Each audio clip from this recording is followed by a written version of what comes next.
You promised you. You made a vow to yourself long before the world had an opinion, before the critics, before the doubters, before the distractions. You looked in the mirror and you said, this is who I'm going to be. This is what I'm going to build. This is what I'm going to live for. And yet, somewhere along the way, life hit you. It hit you with setbacks, with excuses, with circumstances that you didn't plan for.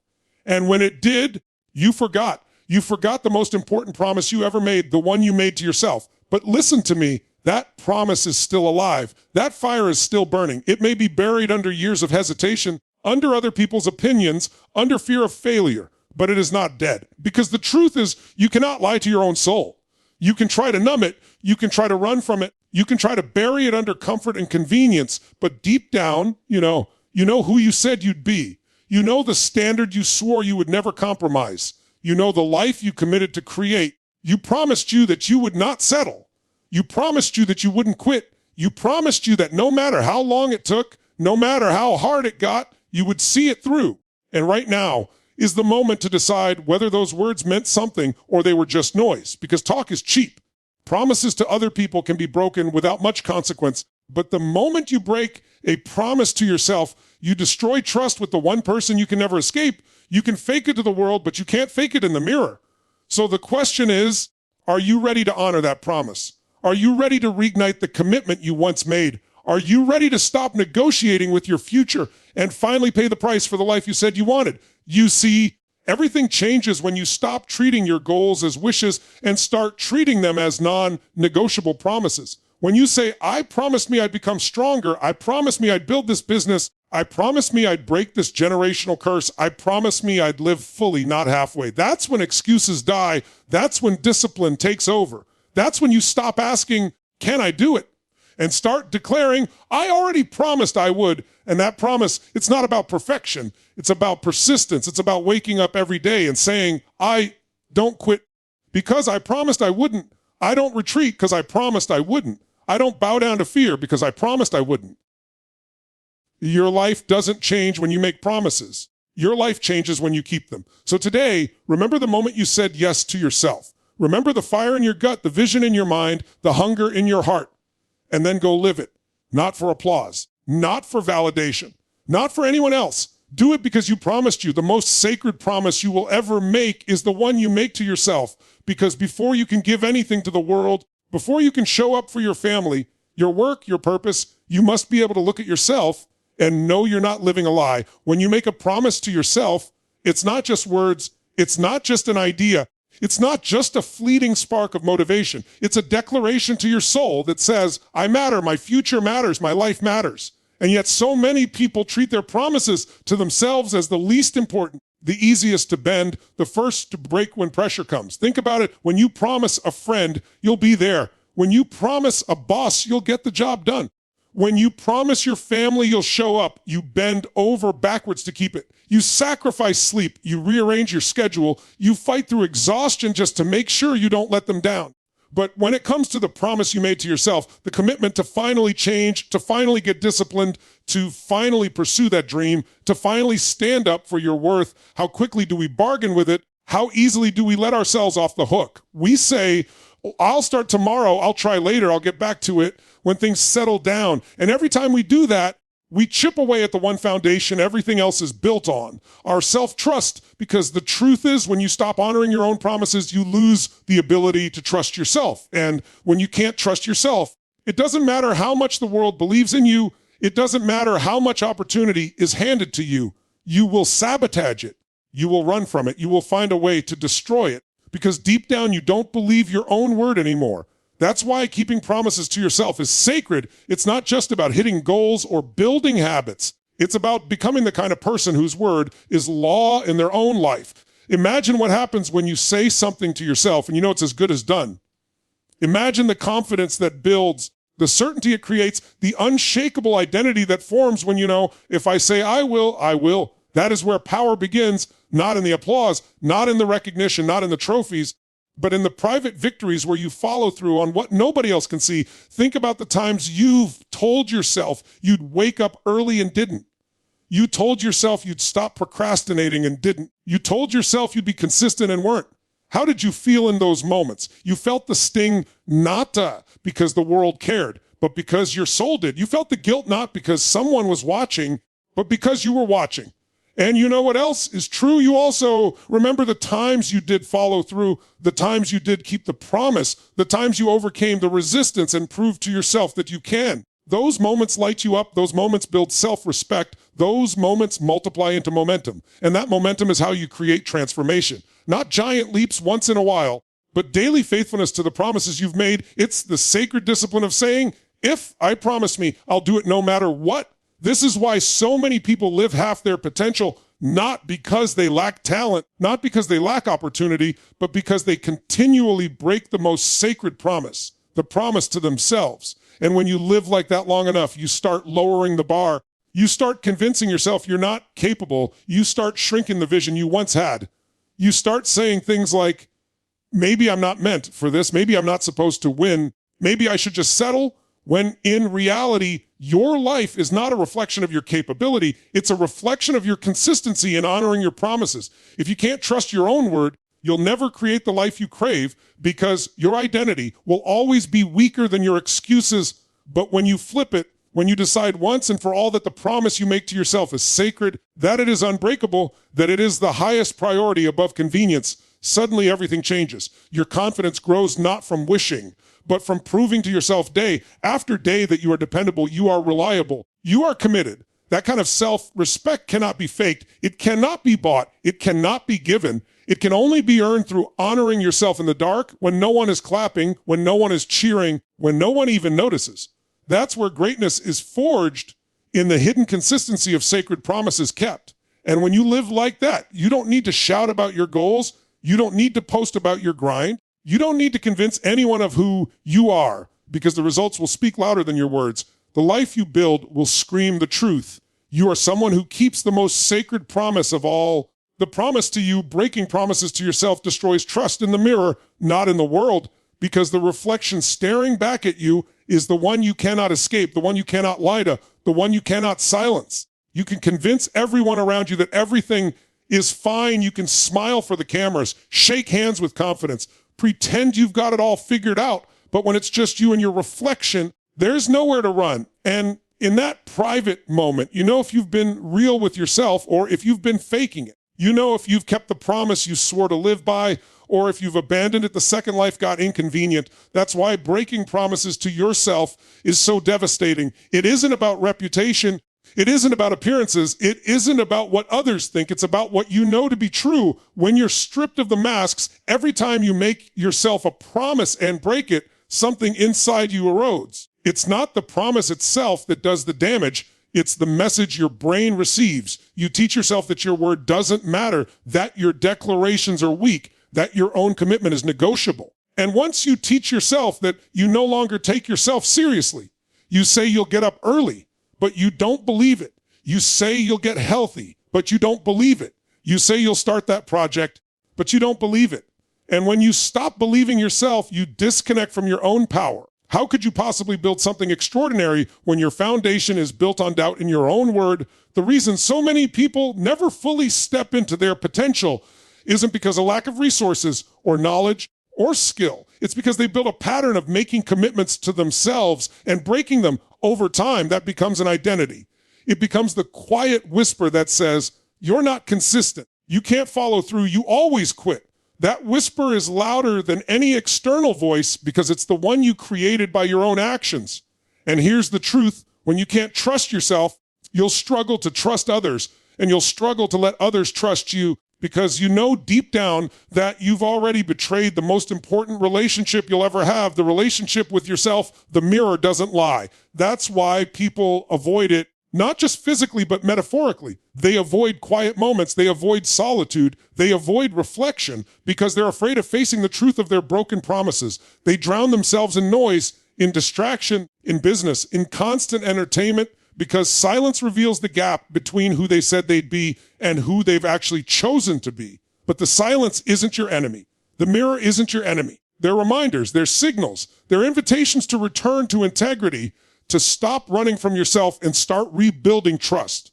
Because just like any relationship, trust with yourself can be rebuilt, but only through consistent action over time. It's not rebuilt by words. It's not rebuilt by intention. It's rebuilt by proving day after day that you mean what you say. And when you do rebuild it, when you decide that your word to yourself is final, that your reflection deserves to see the real you and not a fraud, life changes in ways that are almost indescribable. Confidence comes back not because you shouted affirmations in the mirror, but because you earned the right to believe yourself again. Motivation comes back not because you watched another inspiring video, but because you can feel momentum from the small promises you've actually kept. Hope comes back not because someone else believes in you, but because you once again believe in yourself. That's the turning point. When the reflection is no longer a place of shame, but a place of certainty. When you can look yourself in the eyes and say, I know you. I trust you. You do what you say, but the danger of not addressing this is severe. Because when you break promises to yourself long enough, you start settling for less in every area of your life. You start lowering the bar. You stop dreaming big. You stop demanding excellence. Because deep down, you already know you won't show up for it. It's easier to shrink your vision than it is to face the pain of breaking another promise. That's why some people stop setting goals altogether. They stop committing altogether. They stop imagining possibilities because they've destroyed trust with themselves, and the thought of failure feels inevitable. That's not a lack of potential. It's a lack of integrity with their own word. And the tragedy is that it can go on for years, even decades, with people building entire lives that look successful on the surface, but feel empty on the inside because they know when it's quiet that they didn't keep the promises that mattered most. Every breakthrough begins with one choice, the choice to honor yourself again, the choice to stop negotiating with your standards, the choice to say, my reflection deserves to see a fighter, not a quitter. It doesn't have to be dramatic. It doesn't have to be flashy. It doesn't have to be announced to the world. It begins in silence with one promise kept today. Maybe it's as small as getting up when the alarm rings. Maybe it's doing the workout you said you do. Maybe it's sitting down to write one page of the book you promised yourself you'd finish. Small victories matter because they stack. Each one rebuilds the bridge between you and your reflection. Each one teaches your brain that you can be trusted again. Each one adds a brick of confidence that eventually becomes unshakable self-belief. The world will always try to hold you accountable to its expectations, but the only accountability that truly matters is the one in the mirror. You can impress a boss and hate yourself. You can make others proud and still feel ashamed. You can achieve outward success and still feel like a fraud if it came at the cost of broken promises to yourself. That's why the mirror matters more than the applause. The reflection matters more than the recognition. Because at the end of the day, when the noise fades and the lights go out, you're left alone with yourself. And if you can't face that reflection with pride, no amount of external validation will fill the void. You can't outsource integrity. You can't borrow trust. You either build it or you don't. And it all comes down to whether or not you honor the promises you make to yourself. Your goals become reality only when they shift from wishes to non-negotiable commitments. Because as long as they remain in the category of someday, they will never show up in your life. Wishing is easy. Wishing feels good. Wishing gives you a temporary hit of excitement, like a sugar rush that lights you up for a moment but crashes just as fast. But commitment is different. Commitment doesn't care about how you feel in the moment. Commitment doesn't wait for motivation to arrive. Commitment is when you decide that this is not a maybe, it's not a possibility, it's not a dream you'll play around with, it's a must. And the moment something becomes a must, the way you approach it changes completely. Your brain shifts gears. You stop asking, will I ever achieve this? And you start asking, how do I make this inevitable? That is the moment when transformation begins, when the universe starts bending in your favor because your energy, your focus, and your actions are finally aligned with a decision that cannot be negotiated away. Most people live their entire lives stuck in the realm of wishing. They wish they were healthier. They wish they were wealthier. They wish they were more disciplined. They wish they had better relationships. They wish they could travel. They wish they could feel fulfilled. And wishing can be intoxicating. It gives you something to talk about, something to fantasize about, something that temporarily lifts you out of your current reality. But wishes don't move the needle. Wishes don't build momentum. Wishes don't create a different future. That's why so many people wake up one day and realize years have gone by and nothing has changed. Because as long as it's just a wish, life will always get in the way, excuses will always win, and comfort will always keep you stuck. But when you take that wish and you turn it into a non-negotiable, When you draw a line in the sand and declare that no matter what happens, you will not walk back from this, something inside of you shifts. You begin to operate from a different standard. You no longer look for escape routes. You no longer give yourself permission to procrastinate. You no longer tolerate the excuses that once felt so valid. Instead, you become resourceful. You find a way when the obvious way isn't available. You push through resistance because you've already eliminated the option of quitting. This is why people who achieve extraordinary things are not necessarily smarter, luckier, or more gifted. They are simply more committed. They made the decision that success was non-negotiable, and that decision shaped every choice afterward. Think about the difference between someone who wants to get in shape and someone who has decided that being in shape is non-negotiable. The one who wants it will go to the gym when it's convenient, eat clean when it's easy, stay disciplined when they're motivated. The one who has made it non-negotiable will show up regardless of mood, regardless of weather, regardless of how tired they feel. And because of that, the results are inevitable. It's not about luck. It's about living by a standard that cannot be bargained with. The same is true in business, in relationships, in personal growth, in every area of life. Wishing produces excuses. Commitment produces results. Commitment has a cost, and that cost is comfort. Wishing lets you off the hook because when it doesn't happen, you can always say, well, I didn't really try. I didn't really mean it. It wasn't really the right time. But when you commit, you remove the back door, you burn the ships. You remove the safety net, and that's why most people avoid true commitment. They're terrified of what happens if they go all in and fail. But here's the truth: failure is never the real fear. The real fear is facing yourself in the mirror and admitting that you didn't actually keep the promise you made. And once you understand that, you stop fearing failure and you start fearing only one thing: breaking your own word. When you look at people who have transformed their lives, you'll always find a moment where they shifted from wishing to commitment. That's when they stopped dabbling, stopped entertaining distractions, stopped giving energy to things that didn't serve the vision. They became laser focused. Their language changed, their actions changed, their associations changed, their standards changed. And from the outside, people will call it obsession, intensity, even craziness. But on the inside, it's simply alignment. They made the internal decision that this goal is already theirs, and now they are just closing the gap with relentless action.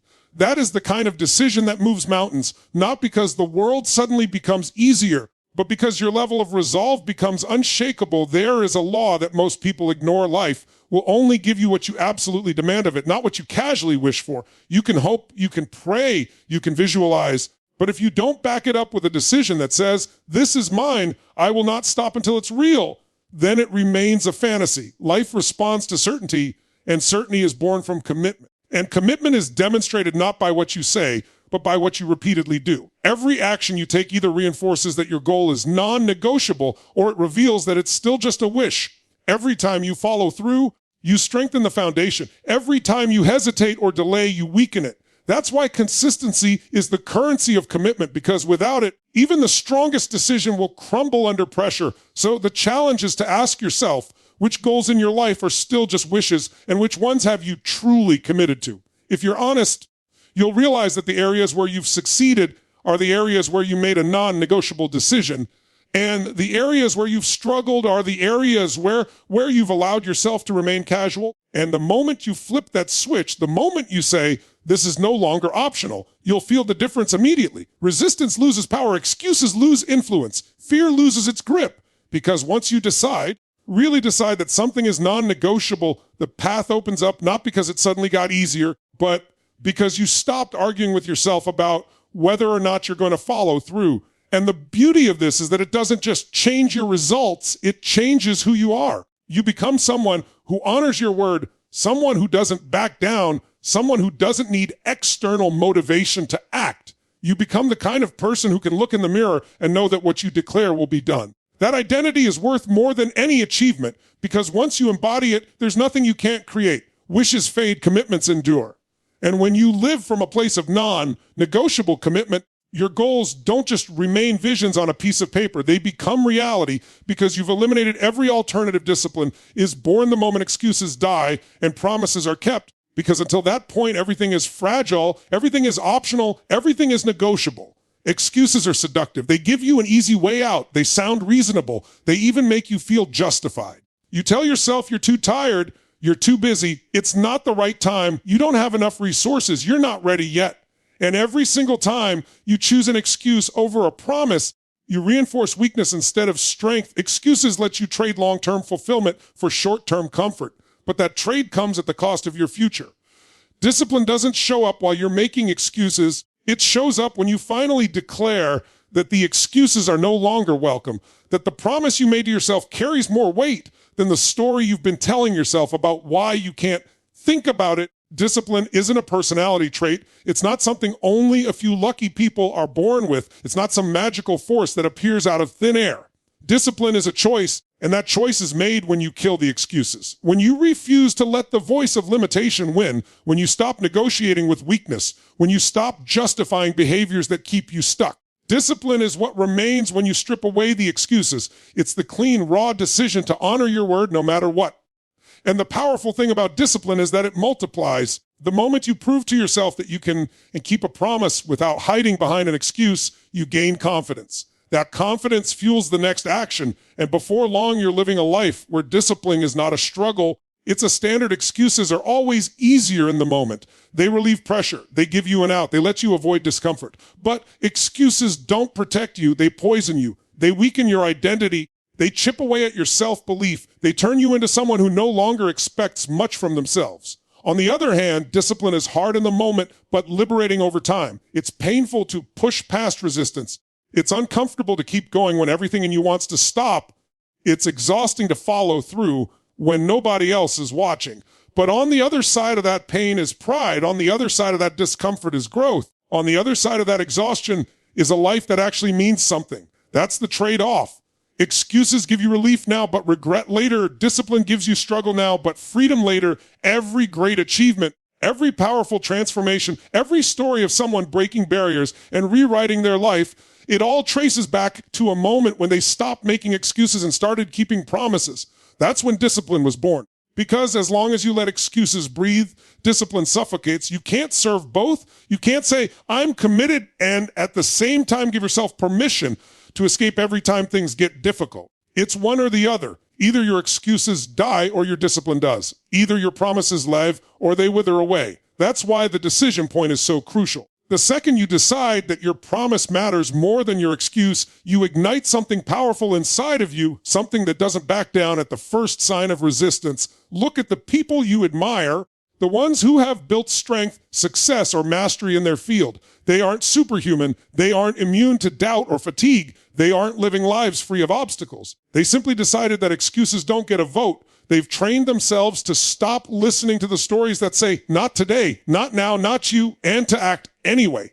That's discipline. It's not about perfection. It's not about never stumbling. It's about refusing to let an excuse dictate your destiny. They have the same temptations, the same distractions, the same inner battles as you, but their identity is different. They see themselves as promise keepers, not excuse makers, and that identity drives their actions consistently. The truth is, discipline is freedom. Excuses feel like freedom in the short term because they let you avoid responsibility, but they chain you down to mediocrity. They keep you stuck in the same cycle, living the same year over and over again and calling it a life. Discipline feels like restriction in the short term because it demands consistency, but it unlocks possibilities that excuses will never allow. It gives you options, it gives you progress, it gives you self-respect. When you live with discipline, you no longer depend on external motivation because you've built an internal engine that doesn't shut down just because you don't feel like it. And that's the kind of power that can't be taken from you because it's forged by your own choices.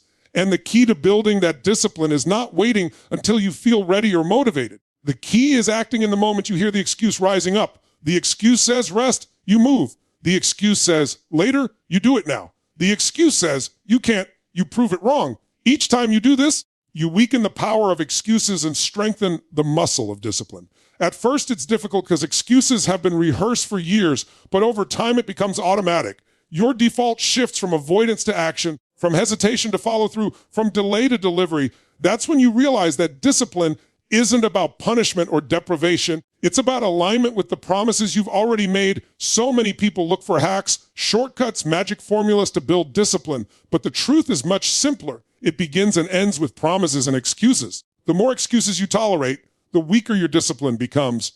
The more promises you honor, the stronger your discipline grows. It's that simple, and it's that hard because it requires absolute honesty with yourself. You can't lie your way into discipline. You can't fake it in the mirror. You either kept the promise or you didn't. You either killed the excuse or you let it live. And the reflection staring back at you will always know the truth. That's why discipline is sacred, because it's the living proof that you have chosen promises over excuses, that you have chosen growth over comfort, that you have chosen to build a life based on integrity rather than compromise. You don't quit because you promised you wouldn't, and that's the standard that separates the people who rise from the people who fold, the people who create legacies from the people who disappear into excuses. Quitting is easy. Quitting is always available. Quitting waits for you like a shadow every time life gets heavy. But the promise you made to yourself is what keeps you standing when everything else tells you to walk away. You promised you wouldn't, and that's not a suggestion. That's not a casual hope. That's not a flimsy wish. It's a vow. And when you live by that vow, quitting stops being an option. It's erased from your vocabulary. It's stripped from your choices. You don't quit because you know what's on the other side of quitting. Regret, shame, the hollow feeling of betraying yourself. You don't quit because you understand that every time you break your own word, you weaken your belief in yourself. And once that belief crumbles, everything else collapses with it. Life will test you. It will push you to the edge. It will put you in situations where giving up feels like the logical move. But it's in those moments that your promise matters most. Anyone can keep going when it's easy. Anyone can stay committed when momentum is on their side. But true power is revealed when the weight is heavy, when the results are slow, when doubt is loud. That's where you discover if your promise is real or if it was just noise you made when you felt motivated. You don't quit because you understand that pain is temporary, but the damage of quitting lasts forever. You don't quit because you'd rather crawl, stumble, and bleed your way forward than look in the mirror and know you betrayed your own vow. The world respects results, but more than that, the world respects resilience. People are drawn to those who refuse to bow to adversity, not because they are superhuman, but because they honor their own word. When you promised you wouldn't quit, you set a standard that most will never commit to. That standard becomes your identity. You stop asking if you can keep going and start declaring that you will keep going because you already promised you would. That's when your actions stop being dependent on mood, circumstance, or convenience. That's when discipline takes over, when grit replaces hesitation, when determination drowns out doubt. You don't quit because you've decided there is no finish line until the mission is done. Quitting is always a whisper at first. It shows up in small moments telling you to skip one workout, delay one call, avoid one tough conversation, procrastinate just one more day. And if you entertain that whisper long enough, it becomes a roar. But if you remember your promise, you silence it before it takes root. You cut it off by reminding yourself, I don't quit. I already decided that. And every time you do that, you strengthen the muscle of resilience. You build a reputation with yourself that says, when I say I won't quit, I mean it. That identity becomes unshakable because it's not built on external motivation. It's built on the unbreakable bond between you and the vow you made when you refuse to quit. You unlock parts of yourself you didn't even know existed. Endurance you didn't know you had. Creativity you didn't know you could access. Courage you didn't know was buried inside. All of it comes out only when quitting is off the table. Most people never discover it because they fold too early. They abandon the path the moment it gets dark. They run back to comfort when growth demands pain. But when you stay, when you fight, when you keep showing up, you break through levels of strength and potential that only reveal themselves to those who don't quit. That's why your promise matters. It unlocks versions of you that would stay hidden if you gave yourself the option to walk away. There is a weight that comes with quitting that you carry for years. You can tell yourself stories. You can justify it. You can blame circumstances, but deep down you know you quit. And that knowledge eats away at you. It haunts you. It makes you hesitate the next time you think about trying again. That's why so many people settle for average, not because they can't reach higher, but because they've quit so many times that they no longer trust themselves to finish. But when you keep your promise, when you refuse to quit, the opposite happens. You build an unshakable confidence because you've proven to yourself again and again that you will not betray your word. That confidence carries into everything you do because you no longer wonder if you'll back down. You know you won't, and it's not about never falling. It's not about never stumbling. It's not about never failing. It's about never surrendering. You can fail and still keep your promise because failing means you tried. It means you showed up. It means you pushed until the end. Quitting is different. Quitting is surrender. Quitting is betrayal. Quitting is abandoning the fight before it's finished. And when you've promised yourself you won't quit, you strip away that option and you give yourself no choice but to rise again, no matter how many times you hit the ground. That's how resilience is built. That's how breakthroughs are created. That's how lives are transformed. Not by avoiding failure, but by refusing to quit in the face of it. Every time you honor that promise, every time you push through the urge to quit, you reinforce the most powerful identity you can ever hold, the identity of someone who doesn't back down. That identity becomes your armor. It protects you when challenges come. It guides you when doubt creeps in. It carries you when your strength runs low. And the best part is, once you embody it, it doesn't just serve you, it inspires others. People see your fight, they see your refusal to quit, and it gives them permission to rise in their own battles. That ripple effect changes families, teams, communities, generations. And it all starts with one simple but sacred vow. You don't quit because you promised you wouldn't.